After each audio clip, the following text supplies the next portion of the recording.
सांगमाने आम पृथ्वी में एभली एक जगह अच्छी जहाँ विषय आमे बहुत कम जानिछे। आमे तो छाड़ वैज्ञानिक माने भी यह विषय संपूर्ण तथ्य खोजी पाई नाहंती। आउ यही जगह एते बड़ जे आम भारत भली दुईटी देश या भितर पशिजिव। आउ यार गछलता एते घंच जे सूर्यर किरण दिन बेला भी तलक पहुँची पारती नहीं, माने दिन बेला भी यह देखा अंधार। आउ यही जगहटी पादे पादे विपद। पानी रे किंभीर ठारू भी भयंकर लगती माछ माने। आउ बाहरे बाघ भालू ठारू भी भयंकर लगती गोटे छोटिया बेंग। सांग मैंने आज आम कथा होगा जाऊे आमाजन जंगल विषय, जहाँ दुनियार सबुठार सुंदर आ विपद मध्य। यही जंगल में एमती जीवजंतु अच्छा जहाँ विषय आपड़ जानिले आपणकर रोम टांकुर उठियो। सांग मैंने आपण आनाकोंडा विषय शुणिथिबे, किंतु आमाजन जंगल में आपन को देखिया मिलियो ब्लू आनाकोंडा, जहाँ दुनियार सबुठार लंबा और ओजनिया साप। यही साप पाखे एते शक्ति थाए जे ए गोटे थरक गोटे हाथी गिली देवार सक्षमता थाए। आउ सांग मैंने आपन को आमाजन जंगल में देखा मिलियो बुलेट आंट। यह देखा बहुत छोट आउ यार ना बुलेट आंट। आपण मैंने जानते यार ना कहीं बुलेट आंट, कहीं गुली बाजिले जी कष्ट लगे यह कामुड़े से कष्ट थाए। आउ यार कष्ट 24 घंटा पर्यंत रही थाए। सांग मैंने देखुंत आमाजन जंगल में गोटे छोट पिंपुड़ी केते सांघातिक होता है। आउ सांग मैंने आमाजन जंगल में देखा मिलियो पॉइजन डार्ट बेंग।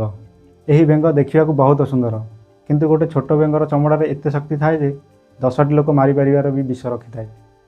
सांग मैंने आगरू आदिवासी लोक मैंने तांको तीरर मुन आगे यार विष लगाई बड़ बड़ शिकार करथिले।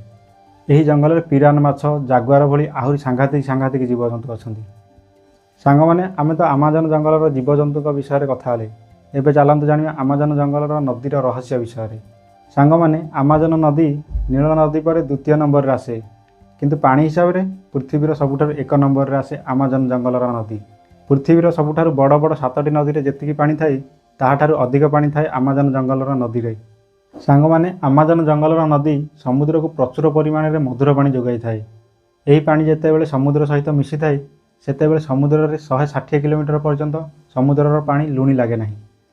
सांग मैंने आपण जानिले आश्चर्य हेबे, आमाजन जंगल में पेरू देश में गोटे छोट नदी अच्छी जार नाम हूँ सिनेट टिम्पेक्सा। यही नदीर विशेषत्व कौन आप जानते? यही नदीर पानी चुली में बसी पानी भली सबुबले फुटु थाए। जदि बणारे भी कहीं यही पानी भितर पशि जाती तेरे संगे संगे सिझी जाती। सांग मैंने आज जाए भी वैज्ञानिक मैंने जापार ना यही पानी कहीं एत गरम होता है। सांग मैंने यही भयंकर नदी में एक एभली जीव अच्छी जहाँ देखिले आप खुशी होइजिबे। सांग मैंने साधारणतः डल्फिन देखा मिले समुद्र में, किंतु गोलापी डल्फिन केवल आमाजन जंगल में देखा मिले। किंतु सांग मैंने गोटे दुखर विषय, आमाजन जंगल धीरे धीरे नष्ट होगा जाऊँगी, जहाँफल कि एमानकर संख्या भी देखा बहुत धीरे धीरे कमिगलानी। सांग मैंने यही जंगल में एमती मनुष्य देखा मिलती जो मैंने टीवी मोबाइल आलुआ आज पर्यंत भी देखी ना, आउ बाहर लोक देखिले तीर मारती। सांग मैंने एमाने किए कहीं बाहर लोक देखिले तीर मारती? सांग मैंने आमाजन जंगल केवल पशुपक्षी मानकर घर नुहे। यही जंगल में एमती मनुष्य रोचंती जो मानी समय हजार हजार वर्ष पछरे अटकी जाइए। सांग मैंने आम दुनिया रे कंप्यूटर मोबाइल एआई दुनिया आसीगलानी, किंतु एमाने आज पर्यंत भी पथर दुनिया रे बंचुछंती। सांग मैंने आमाजन जंगलर गभीर अंचल में 50 रु अधिक जीवजाति बसवास करती। एमाने बाहर दुनिया सहित कौन संपर्क रखती ना। जेतेबेले भी कौन हेलिकॉप्टर कि ड्रोन एमानक ऊपर दे गति करे एमाने बड़ पक्षी भाविकी एमानकु तीर मारती। सांग मैंने एमानक पाखकु सरकार मध्य मना करिसंती जिबापाई, कहीं एमाने हजार हजार वर्ष हेलानी एठारे बसवास करुछंती। सरकार भी चाहूँगी एमानकु किछि क्षति न पहुँचाइबा पई।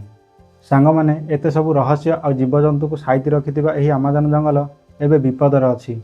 मनुष्यर लोभ पृथ्वीर फुसफुस को धीरे धीरे नष्ट करिया लगुच। जदि यही जंगल नष्ट हो तेबे पृथ्वी कौन हो आप जानते? सांग मैंने आपड़ भावुवे यही जंगल आम घर ठारू हजार हजार किलोमीटर दूर में अच्छी। जदि यही जंगलर किसी हो जाए तेबे आमको किसी फरक पड़ो ना, किंतु सांग मैंने आपड़ भूल भावुंट। यही जंगल जदि नष्ट हो तेबे आम उपर बहुत फरक पड़ो। पृथ्वीर 20% ऑक्सीजन आमाजन जंगल ही आसी थाए। यही जंगल पृथ्वीर विषाक्त कार्बन डाइऑक्साइड गैस को शोषि निए और आमको बिल्कुल शुद्ध पवन जोगाई दी थाए। सांग मैंने जदि आमाजन जंगल न रुहे तेबे पृथ्वीर टेम्परेचर एते बढ़ीजिवो जे आम बंचिया बहुत कष्टकर हो। सांग मैंने आमाजन जंगल केवल पशुपक्षी और गछलतांकर घर नुहे, यह हेउची प्रकृतिर अमूल्य उपहार जहाँ भगवान आम पृथ्वी की उपहार हिसाब से देइछंती। सांग मैंने आपन को जदि सुजोग मिलिबो कि आपण आमाजन जंगल को जीवा पई कोन आपण साहस करिवे से जंगल बुली जीवा पई? कमेंट बॉक्स में निश्चय लिखिए। रही देखा पुणी एक इंटरेस्टिंग वीडियो रे। तब तक के लिए मुस्कुराते रहो। हा हा।